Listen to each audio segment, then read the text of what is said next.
Welcome to the Knowledge Seeker channel. This channel is dedicated to exploring critical issues in the world. The title of this presentation is Why ECOWAS Has No Democratic Credibility and Moral Authority to Invade Niger Militarily. It should be noted that ECOWAS stands for the Economic Community of West African States. This shows the different countries of ECOWAS. There are Benin, Burkina Faso, Cape Verde, Gambia, Ghana, Guinea, Guinea-Bissau, Ivory Coast, Liberia, Mali, Niger, Nigeria, Senegal, Sierra Leone, and Togo. This map shows the West African zone that constitutes ECOWAS in Africa. And this map shows the section or the location of Niger in Africa. The purpose of this presentation is to achieve the following goals. 1. Define ethics, morality, and democracy. 2. Apply these concepts to assess the democratic characteristics of countries in ECOWAS and their leaders. And 3. Determine whether ECOWAS political leaders have democratic credibility and moral authority to intervene militarily in Niger to restore democratically elected President Mohamed Bazoum, who was overthrown by the military on June 26, 2023. To accomplish the goals of the presentation, the following arguments are made. 1. The political leaders of ECOWAS mirror of the head of states of Benin, Gambia, Ghana, Guinea-Bissau, Ivory Coast, Nigeria, Senegal, Sierra Leone, and Togo have no democratic credibility and moral authority to use military force to restore democracy in the Republic of Niger. 2. Many of these political leaders rule their countries dictatorially by imposing themselves on the people, thereby subverting the democratic system. 3. It is unethical for those who do not practice democracy to claim to fight for democracy. Now, what is ethics and morality? Ethics is a set of moral principles of conduct governing an individual or group behavior. It deals with what is good and bad, as well as what is morally right and wrong. Thus, sometimes ethics and morality are regarded as being synonymous, since ethics is also referred to as moral philosophy. However, ethics is often applied to the question of correct behavior in a given area or situation, while morality focuses on a set of beliefs about how people should live. On the other hand, democracy can be defined as a form of government that gives power to the people. It is generally defined by the public as the government of the people, by the people, and for the people. Basically, democracy connotes majority rule. That means that the will of the majority of the people prevails in the governing process. That means nobody can get into power without being voted in by the voters. There are two types of democratic systems. 1, direct democracy, and 2, indirect democracy or representative democracy. Direct democracy takes place when all members of the community directly participate in making policy and agreeing to abide by the decision of the majority. This form of democracy takes place at the family, village, and community level, where it is necessary for all adults in the community to participate in establishing and implementing a policy. So direct democracy is good for a small-scale polity where everybody can get involved in making decisions. On the other hand, indirect democracy takes place when citizens elect individuals to represent and work for them at the regional or national assemblies or legislatures or parliaments. Indirect democracy also takes place when it is quite impossible for all members of society to participate directly due to the largeness of the population of a voting area. Thus, indirect democracy is a means of electing representatives to represent thousands or millions of people who cannot participate directly at the same time. And this is very common at the regional or state or provincial or national level of government, where you have millions of voters and millions of citizens who wants to participate, but all of them cannot go in at once to make policy. Now, let's look at the characteristics of democracy. Democracy prevails when the following conditions apply. A. Popular consent. That means government power is based on the will of the people through their votes.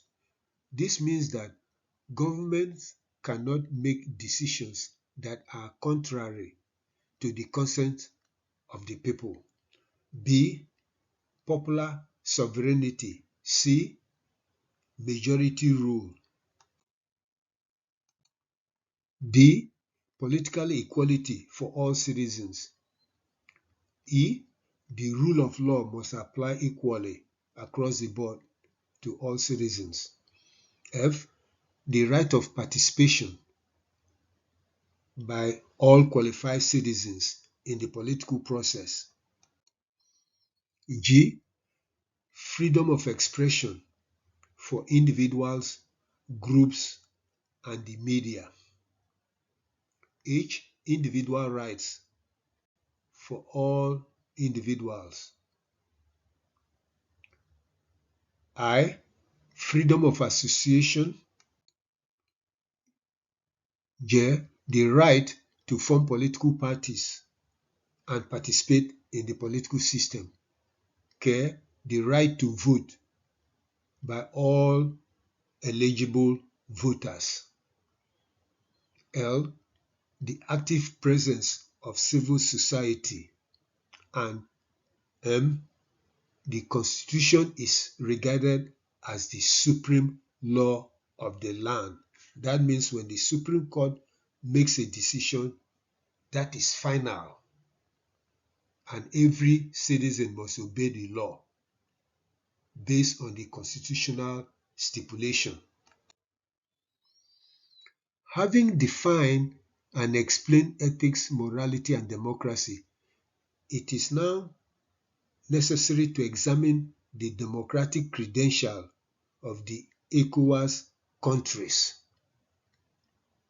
This is intended to determine whether the political leaders of these West African countries have the political and moral authority to use military force to restore a democratically elected leader that was overthrown in Niger on July 26, 2023. Togo. Togo has been an authoritarian state since Sylvanus Olympio, the first prime minister and later president of Togo, was murdered in 1963. General Gnassingbé Eyadema took over as the president of Togo in 1967 and ruled until his death in 2005. Thus, he ruled for 38 years. His son, Faure Gnassingbé, took over the leadership of the country in 2005 and continues to rule till today. Therefore, Togo is like a one-party state dominated by the Gnassingbé political dynasty and backed by members of his family, ethnic group, and region. Thus, Togo is far from being a democracy. This is the picture of President Faure Gnassingbé of Togo. Senegal. Senegal's democratic credential was marred when the current president Macky Sall wanted to run for a third term after completing his constitutional term of office. It should be noted that he was first elected in 2012. He won his second term in 2019. He was alleged to have stifled the political rights of the opposition political parties, especially the one led by Ousmane Sonko, his main challenger.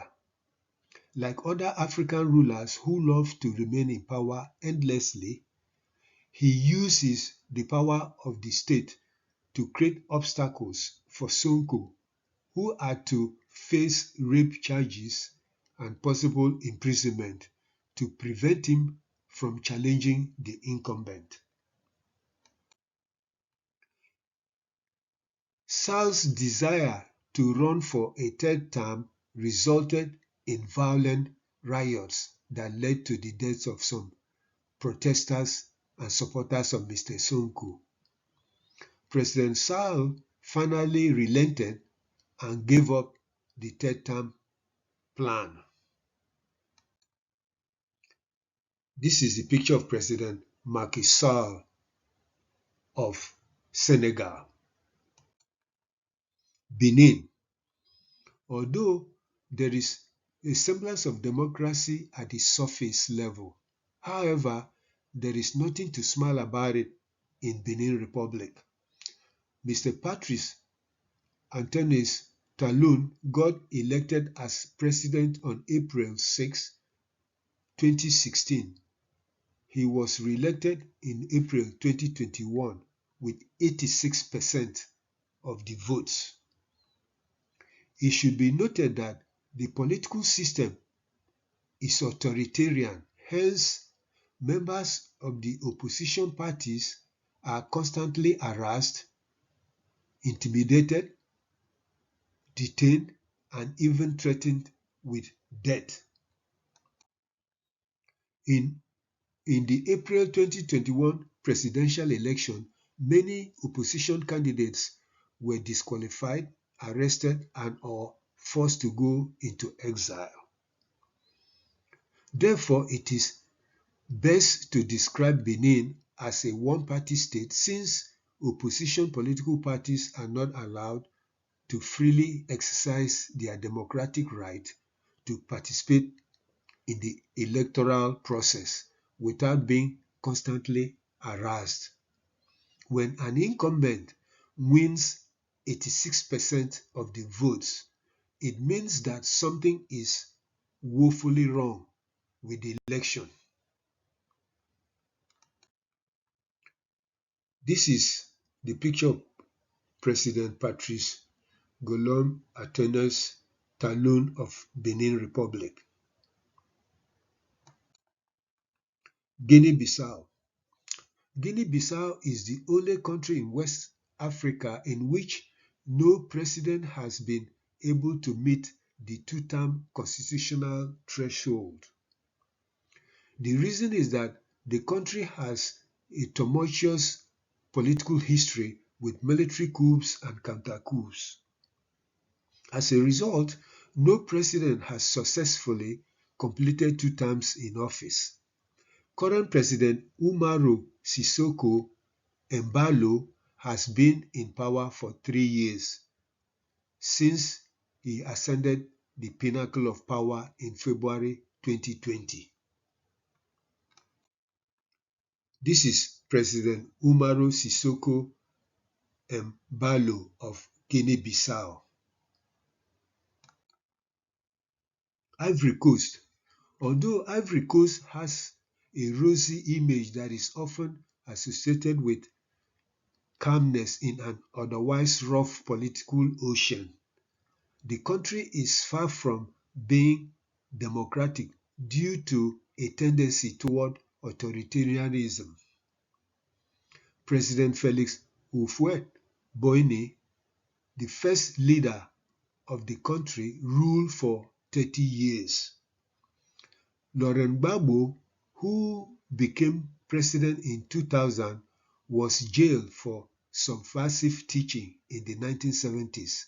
He spent 6 years on exile in France in the 1980s. President Gbagbo and the ruling party were alleged to have tried to prevent Dr. Alassane Ouattara from running for the presidency, following a law that was passed in 1995 banning those with foreign parents from contesting the presidency by the National Assembly. This tussle led to a bloody civil war that took thousands of lives. Ouattara was put in power after France and ECOWAS intervened. Having completed his 2 terms of office, as the constitution stipulates, Ouattara decided to go for a 3rd term instead of vacating the presidency, thereby causing protest and heating up the polity. He too tried to prevent former President Gbagbo from contesting for the presidency. Thus, Ivory Coast simply glides along, claiming to be democratic but volatile, with authoritarian and rule-for-life tendencies. Having violated the constitutional term limit, the president of Ivory Coast has no authority to criticize a military coup in Niger. This is President Alassane Ouattara of Ivory Coast. Sierra Leone.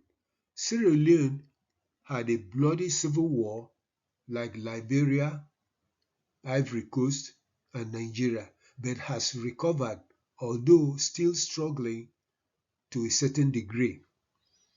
The country is gliding incrementally as it builds on its democratic institutions.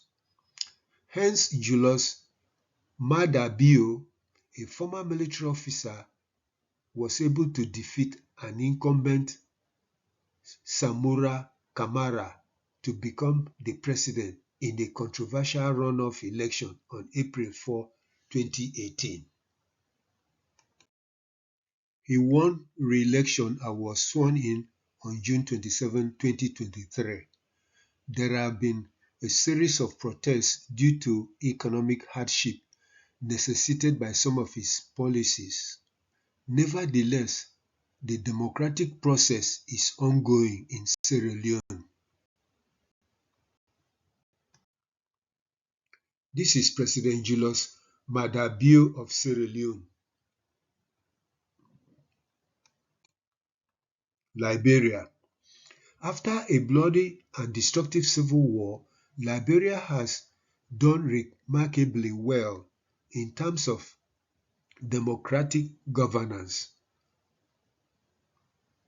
It is probably the first country in Africa to have a female president.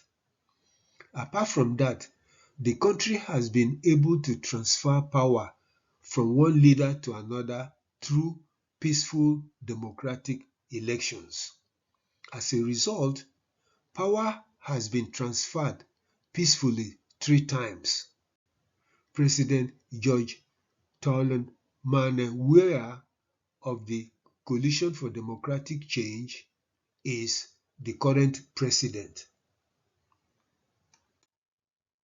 This is President George Weah of Liberia. Ghana.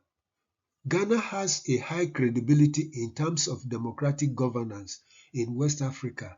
Despite an earlier history of military coups, Ghana is characterized by the freedom of the press, an independent judiciary, and a strong civil society that promotes democratic governance. Moreover, the country has repeatedly demonstrated a peaceful transfer of power from one leader to another since 1992, when civilians took over from the military. The current political leader is President Nana Akufo-Addo. He won re-election and is serving a second term. This is President Nana Akufo-Addo of Ghana. Nigeria. Nigeria, like Ghana, had experienced military coups in the past. The military handed over power to civilian rule on May 29, 1999. Sadly, the country's effort to democratize has been a pitiful one since elections are rigged at the local, state, and national levels. It is not uncommon in Nigeria for winners to be pre-selected before elections take place. Quite often, electoral victory goes to the highest bidder, who pays godfathers and godmothers generously for being selected as an office holder. In fact, the 2023 presidential election is probably the most controversial one. Hence, Nigerians are waiting tensely for 5 judges in the Presidential Election Petition Tribunal to decide whether Chief Bola Asiwaju Tinubu, who has been sworn in as the president of the country, actually won the election or not. The 2 presidential candidates of the opposition parties argue that Chief Tinubu did not win the presidential election, but the Independent National Electoral Commission colluded and awarded him the position. They want Chief Tinubu to vacate the presidency. Nigeria's democracy is in disarray since the people's will really determine who becomes an office holder. Rather, most often it is judges that decide electoral victors. Therefore, instead of saying that Nigeria is operating as a democracy, it is more appropriate to say that the country operates judicracy, where judges determine who wins in most elections. Therefore, it is an overstatement to say that Nigeria is a democracy. The system is very corrupt and the citizens are alienated and frustrated. This is President Bola Asiwaju Tinubu of Nigeria. Gambia. Gambia could be described as a country transitioning to democracy after strongman Jammeh's 22-year reign was terminated when ECOWAS intervened to force him out after losing a presidential election to the current president Adama Barrow. Although President Barrow changed his mind and decided to serve a 5-year full term as the constitution stipulates. Nonetheless, Gambia has made significant democratic progress by increasing political parties and expanding representation at the National Assembly. This is a picture of President Adama Barrow of Gambia. Cape Verde.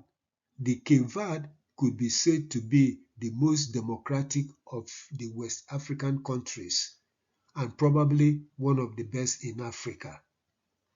The reason is based on the country's political environment, which allows the democratic political process to take place effectively, thereby allowing a functioning political party system, the National Assembly, the judiciary, and active civil society to operate without much hindrance.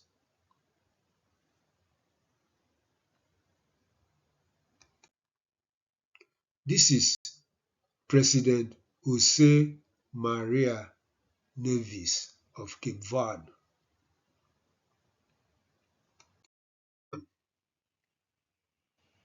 It should be noted that since Burkina Faso, Guinea, and Mali have military regimes, they are not included here for democratic credibility consideration. Moreover, they oppose ECOWAS military intervention in Niger. 2. On the other hand, the other 11 countries, excluding Niger, are considered in evaluating their democratic credibility. 3. The democratic characteristics identified above are popular consent, popular sovereignty, majority rule, political equality, the rule of law, the right of participation, freedom of expression, individual rights, freedom of association, the right to vote, the right to form political parties and participate, and civil society in general. So, Benin, Cape Verde, Gambia, Ghana, Guinea-Bissau, Ivory Coast, Liberia, Nigeria, Sierra Leone, and Togo are put to the democratic credibility test using the democratic variables mentioned earlier. 4. Thus, the democratic credibility of Benin, Ivory Coast, and Togo is questionable since no individual can succeed as a president without the blessing of France. France is very proactive in ensuring that its interests are perpetuated in these nations. They are the most neo-colonial countries in West Africa. 5.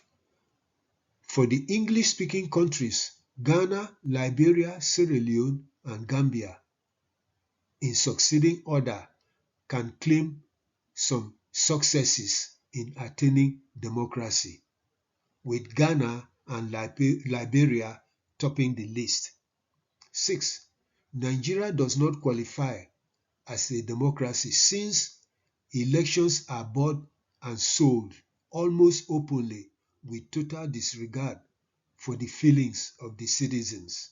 Moreover, President Tinubu's position is tenuous since the legitimacy of his electoral victory is being decided by the Presidential Election Petitions Tribunal. 7. Cape Verde qualifies as a democracy, but Guinea-Bissau is still a question mark since the current president has not run for a second term to determine whether the election will go smoothly or not. 8. Senegalese democracy is tainted by the fact that President Macky Sall adopted an authoritarian strategy to elongate his stay in office by attempting to run for a third term. He changed his mind after violent protests and the death of some Senegalese. 9. Most citizens of the ECOWAS do not seem to be in support of using force to resolve the military coup situation in Niger. They prefer a negotiated settlement because they do not want the West African region to be exploited by foreign powers. 10. The African Union too does not support the use of force to install the deposed President Bazoum, who had been overthrown. This is a picture of General Chiane, the leader of the military coup in Niger. 11. The Nigerian National Assembly opposed the use of military force in Niger to restore the deposed leader. The generality of Nigerians too do not seem to support sending Nigerian troops to Niger. 12. The northern Nigerian political and religious leadership too vigorously opposed the deployment of force to compel the restoration of Niger's civilian president. It should be noted that there is a strong blood relationship between the Hausas, Fulanis, and Kanuris with those in Niger.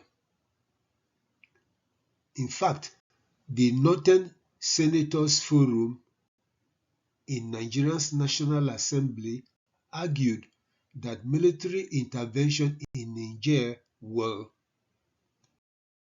affect Sokoto, Kebbi, Katsina, Zamfara, Jigawa, Yobe, and Borno states of Nigeria. Hence, they insist on political and diplomatic means to resolve the issue. Moreover, Nigeria has been battling insurgents in the country who have killed thousands of Nigerians, and the Nigerian military has not been able to quell the insurgency. A military force that cannot prevent insecurity in its own country is being assigned to carry out a military operation in Niger, while Nigerians continue to die at home. 13. Ghana's parliament opposes the use of force, considering the neo-colonial implication of an African force intervening and fighting another African country that has been exploited for so long. 14.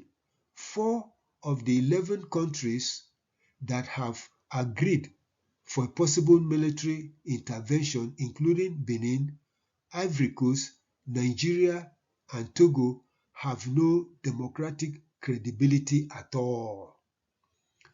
None of them can boast of perpetuating and promoting democracy in their own countries, since their leaders act like authoritarian rather than democratic leaders. Cape Verde, which is truly democratic, opposes the decision by the chiefs of the military forces of ECOWAS to mobilize troops for intervention in Niger.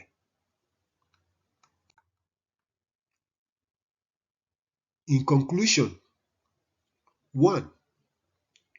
Only Cape Verde, Ghana, Liberia, Gambia, and possibly Sierra Leone can boast of practicing some atom of democracy, with Cape Verde and Ghana topping the list.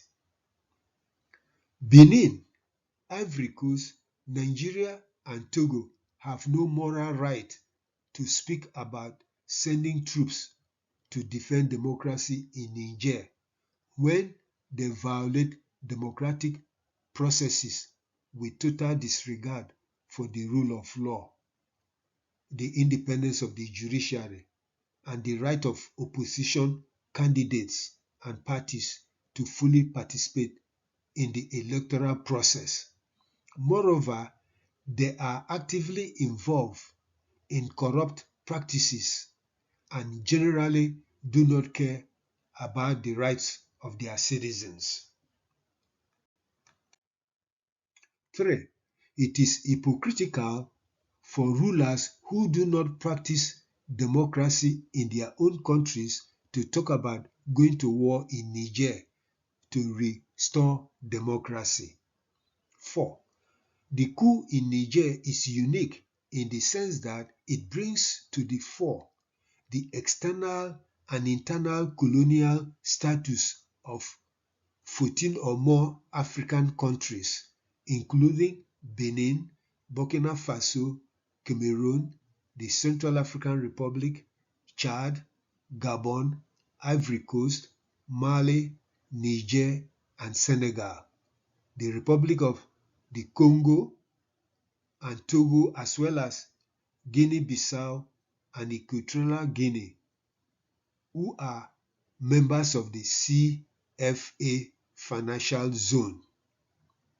In other words, like Burkina Faso and Mali, Niger wants to break away from the CFA zone, which is basically a colonial arrangement to perpetuate its exploitation. 5. Due to the strategic implications of the military coup in Niger, if ECOWAS intervenes militarily, it will end up being a neo-colonial tool for the further colonization and exploitation of the African continent. 6.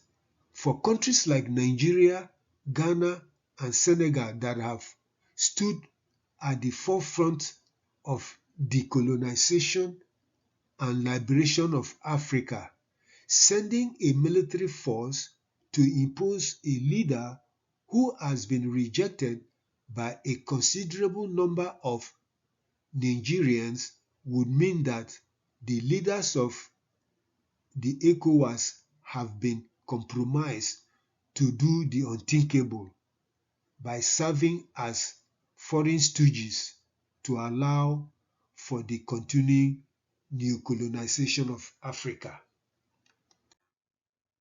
7. Since the ECOWAS states are unable to convince the African population of the need for military intervention, followed by the fact that the disadvantages of intervening militarily outweigh the advantages, why are ECOWAS leaders so determined to use strong arm tactics to force the capitulation of the coupists in Niger? What are the potential reasons? A. It seems that they felt threatened that military coups could be staged by the armed forces of their own countries to overthrow them, hence the decision to take strong measures to discourage military officers from contemplating such action. B. This seems to be the case for President Bola Tinubu, whom many Nigerians believe that he did not win the presidential election, but merely used money to purchase the victory from the Independent National Electoral Commission. C. Since many ECOWAS leaders seemed to have compromised themselves in many ways. It appears that they were compelled to take immediate action to restore President Bazoum, who is considered a friend of the West. D. Perhaps persuaded by outside interests, ECOWAS leaders hurriedly gave Niger's military regime just 1 week to hand over power back to President Bazoum. This was an extraordinary move by ECOWAS, very undiplomatic and assertive. E. Again, perhaps responding to foreign pressure, the regional leaders decided to impose severe economic sanctions against Niger to cripple the country as a punishment for the military push. This action is similar to what the West did to Russia when it invaded Ukraine. F. As part of the pressure, Nigeria cut off electricity to Niger, contrary to a bilateral agreement it had signed to build the Kainji Dam on the River Niger. Niger could retaliate against Nigeria by building a dam on the river, thereby reducing the flow of water to Nigeria. 8. Some analysts insinuate that some ECOWAS military chiefs are opting for a military intervention as a means to accumulate personal wealth and properties, the way some senior military officers allegedly did in Sierra Leone and Liberia. 9.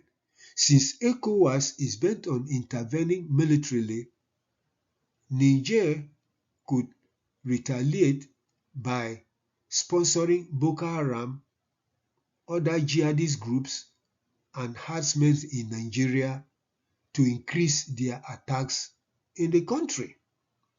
10. It is indeed the case that the disadvantages of military intervention in Niger far outweigh the advantages. Therefore, the ECOWAS should focus more on a diplomatic solution to the crisis rather than create a conflict that could engulf the region, since Guinea, Burkina Faso, and Mali have agreed to support Niger military leaders against ECOWAS if attack takes place. Algeria too opposes ECOWAS military intervention in Niger, which means it could also join the other 3 countries to support Niger militarily. 11. Indeed, it would be a mammoth embarrassment for Africa if ECOWAS launched an attack against Niger. 12. The West, that is the United States, France, and Germany, should opt for a negotiated settlement of the Niger crisis rather than support military intervention to restore President Bazoum. Why?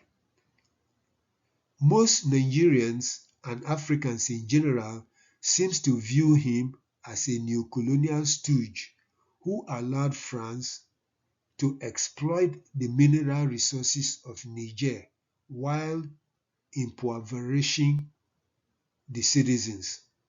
Hence, the increasing African support for the coup in the country. If the West insists on the restoration of President Bazoum by force, he would be looked upon as a Western lackey in Africa. 13. Russia will seize upon the Western strategy of supporting military intervention to restore President Bazoum to say that the West is only interested in colonizing and exploiting the resources of Africa without caring about the feelings of the African people. Many Africans will buy into the Russian perspective because it was Russia and China and other non-Western countries that supported the African struggle for independence and the liberation of Algeria, Angola, Guinea-Bissau, Mozambique, South Africa, and Zimbabwe. Thus, such a development would enable Russia to intervene in the Nigerian crisis by supporting Burkina Faso, Mali, Guinea, and Niger to resist Western influence. Algeria too could join this alliance against ECOWAS and the West. 14. Russian involvement through the deployment of the Wagner troops could turn ECOWAS military intervention into a bloody mess that could destabilize Africa the way Syria and Ukraine have been devastated. 15. Therefore, ECOWAS leaders must exercise restraint and analyze the issue strategically before engaging in any military action that is capable of making the situation far worse than expected. 16. If ECOWAS really wants to promote and perpetuate democracy, it must first stop civilian coups, often staged by politicians, to remain in power endlessly in the region, as in Togo and in many other African countries, where the leaders are always changing the constitutions and ruling for 15, 20, 30 years and so forth. 17. It is apparent that ECOWAS made a serious mistake in naming President Bola Asiwaju Tinubu of Nigeria as the chairman of the commission or community. The reason is that if the political leaders of the organization were seriously committed to the enhancement of democracy in West Africa, they would not have selected someone whose presidential legitimacy is in doubt, since the Nigerian Election Petition Tribunal has not decided whether President Tinubu won the February 2023 presidential election or not.